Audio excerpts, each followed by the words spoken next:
I am sorry Aditya. किस लिए? कई दिनों से मैंने तुम्हें परेशान किया। पिछले 1 हफ्ते से। लगता है तुम मुझे अपना नहीं समझती और इसीलिए तुम जरूर मुझसे कुछ छुपा रही हो। नहीं बताना तो मत बताओ, लेकिन इतना याद रखो कि बुरे वक्त पर हमेशा अपने ही काम आते हैं। और जानती हो कितनी फिक्र हो रही थी तुम्हारी।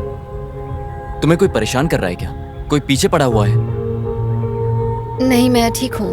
मुझे कोई परेशान नहीं कर रहा, सिर्फ थोड़ा बहुत काम का प्रेशर है। ठीक है, छोड़ो इन बातों को। तुम्हारे प्रेशर को कम करने के लिए मेरे पास एक तोहफा है। भूल गई? अरे तुमने आर.के. पुरम फ्लाईओवर पर हुए एक्सीडेंट्स की रिपोर्ट मांगी थी ना, ये वही है तुम्हारी स्टोरी के लिए। चलो अब तो मुस्कुरा दो। हाँ? जो तुम्हें चाहिए था वो तुम्हें दे रहा हूं।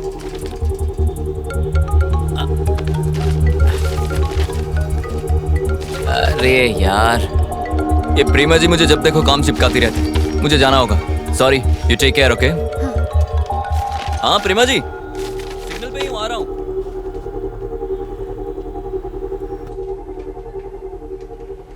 पॉज करो। अब दूसरा कैमरा दिखाओ।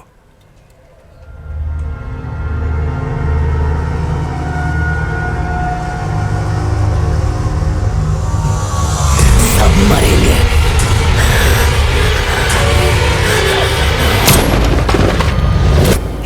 तुम्हारे सामने लड़ाई होती रही, तुम्हारे ही सामने गोली चली और वो मर गए। सिर्फ 2 दिन में 3 लोग मारे गए, वो भी पुलिस वालों के सामने।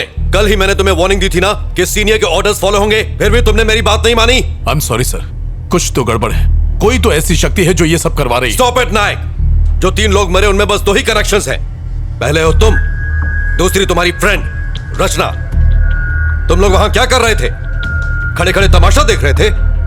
अब तुम तीनों पर इंक्वायरी कमीशन बैठेगा, समझे? किसी की गलती नहीं है सर, सारी जिम्मेदारी मैं लेता हूं। सर।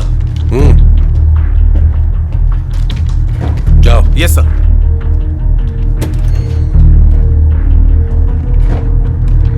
इंक्वायरी पूरी होने तक यू आर सस्पेंडेड।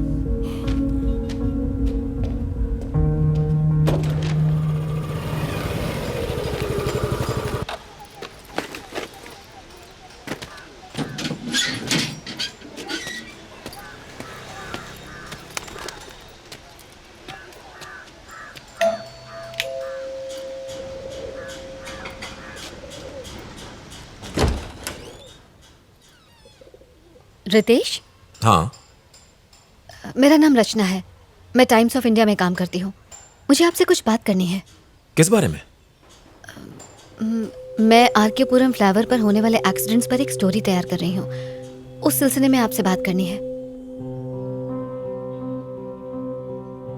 माया और मेरी लव मैरिज हुई थी। झरना हमारी बेटी थी, वो फर्स्ट ग्रेड में थी। मेरी वाइफ भी जॉब करती थी। हमारी जिंदगी सुकून से गुजर रही थी। रोज शाम को घर लौटने के बाद मैं झरना के साथ घंटों खेला करता था। यही लाइफ थी, सब अच्छा चल रहा था। हमारी बेटी ही हम सब की दुनिया थी। फिर वो हादसा, सब कुछ खत्म हो गया। I am sorry sir. उस दिन झरना का बर्थडे था। माया उसको शॉपिंग पे ले जाना चाहती थी। झरना बहुत ही ज्यादा खुश थी। वो 9 मार्च का दिन था। सर, उस एक्सीडेंट के बारे में कुछ बताएंगे? आखिर उस रात हुआ क्या था? माया, माया, माया, माया, माया, हेल्प, हेल्प, हेल्प! झरना, झरना, झरना, झरना, झरना,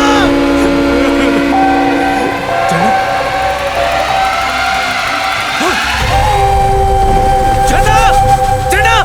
पुलिस ने रैश ड्राइविंग कहकर केस को बंद कर दिया। मैं संभाल कर ड्राइव किया करती थी, मैं जानता हूं। लेकिन एक्सीडेंट की रात को एक कार फ्लाईओवर से गुजरी थी। उसी कार ने एक्सीडेंट कर दिया। ट्रैफिक कैमरा में उस कार की फोटो रिकॉर्ड भी हुई थी, पर पुलिस ने कोई इन्वेस्टिगेशन नहीं की। एक रात में, सिर्फ एक रात में पूरी फैमिली खो दी। I am really sorry sir. मुझे आपको ये सब याद नहीं दिलाना चाहिए था। कोई बात नहीं, इसमें आपकी कोई गलती नहीं।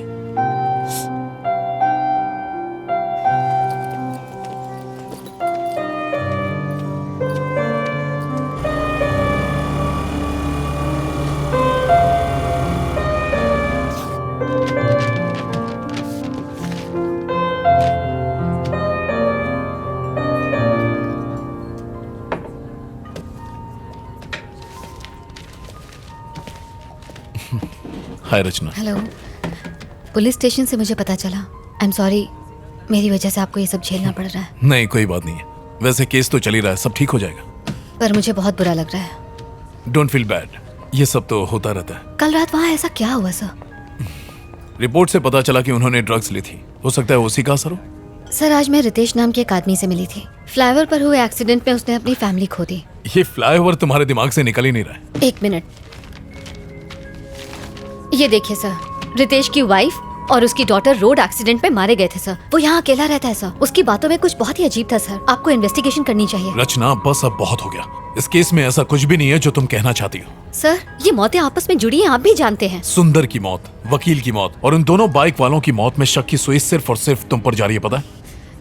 मैं इसमें शामिल नहीं हूँ सर। ये मैं जानता हूँ, पर बाकी तो नहीं जानते ना। तुम फंस जाओगी, सालों तक पुलिस स्टेशन और कोर्ट के चक्कर काटोगी, फाइनली वो तुम्हें ही कातिल ठहराएंगे।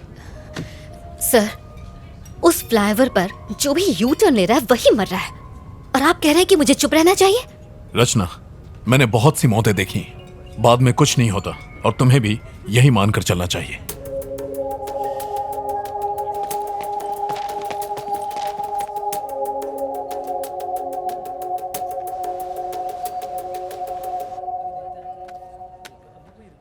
हेलो प्रभाकर।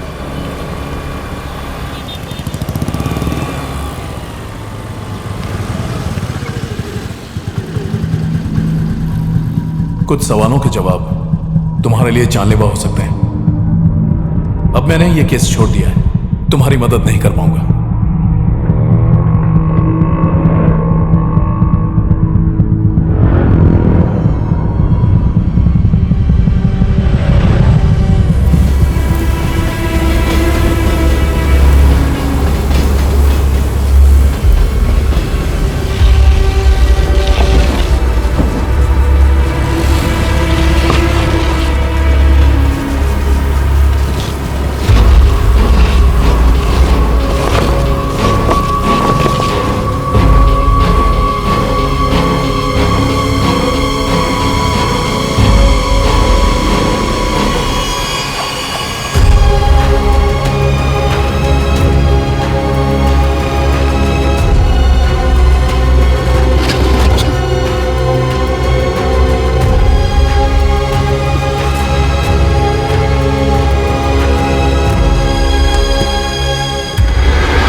सर हाँ? ये यू टर्न केस की पूरी फाइल है।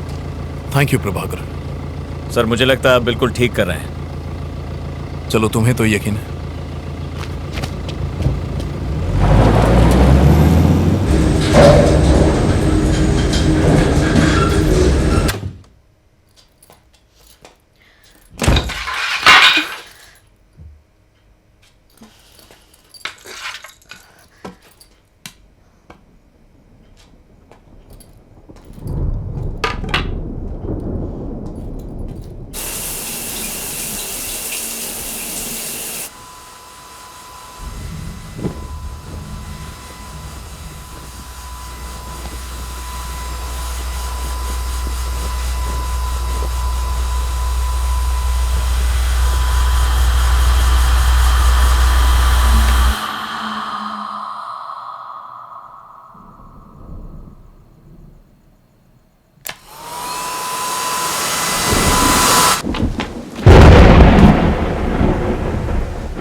हाँ माँ, सब ठीक है। शादी के लिए लड़का मिला या अभी तक ढूंढ ही रही है? फिर से ड्रामा शुरू मत करो माँ।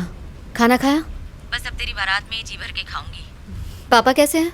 यही पड़े, खर्राटे ले लेके नाक में दम कर दिया है। ठीक से बात करो ना माँ, नहीं तो मैं फोन रख दूंगी प्लीज। पापा ठीक है, मैं ठीक हूँ, तेरा डॉगी भी ठीक है। और कुछ पूछना है? माँ मुझे बहुत डर लग रहा है। अर्जु, कुछ गड़बड़ है क्या? क्या हुआ बेटा? हेलो अर्जु बेटा, जवाब दे। माँ मुझे बहुत अकेलापन लग रहा है, इसलिए कॉल किया। इसीलिए तो कहती हूँ शादी कर ले। शादी कर लेगी तो ना अकेली रहेगी ना डर लगेगा। पर तुझे मेरी बात सुननी कहाँ है? कहाँ है तू इस वक्त? माँ, ऑफिस में एक लड़का है जो... अरे वाह, मैं कल ही आती हूँ उससे मिलने के लिए। उसके माँ बाप का नंबर भेज, मैं कल ही उनसे बात करूँगी। माँ, अभी बात वहाँ तक नहीं पहुँची है। तो कहाँ तक पहुँची? मैं उसे पसंद करती हूँ और वो भी मुझे बहुत पसंद करता है। डिटेल में बता ना क्या बात हुई। तू पढ़ी लिखी है, सुंदर है, तुझे कौन मना करने वाला है? दिया लेके ढूंढेंगे ना तो भी नहीं मिलेगी तुझ जैसी लड़की। माँ, बस करो, ये डायलॉग्स मारने बंद करो। मैं फोन रखती हूँ, बाय। ए रच्चू, नंबर तो भेज।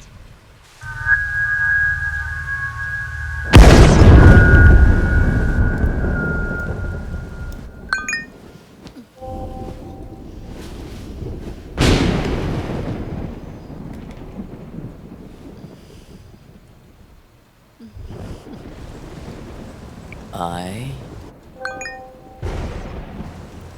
love